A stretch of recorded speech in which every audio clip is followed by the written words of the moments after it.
my name is Lynn Gillespie, and this week on the High Performance Garden Show Nuggets, we share with you the tastiest way to cook broccoli leaves. Here's a clip from the show. All right, here is our broccoli for the week. It is just beautiful. We eat the flowers, we eat the stems, and we also eat these younger leaves. They're really tasty. They're actually a really good spinach substitute. So you just take them, slice them really, really thin, and then just saute them in your olive oil with onions and garlic and whatever else you want in there. Very, very tasty way to eat.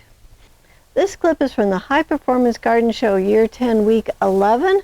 If you'd like to watch the whole show, it's free, it's online, and you can enroll on our website at thelivingfarm.org/high-performance-garden-show.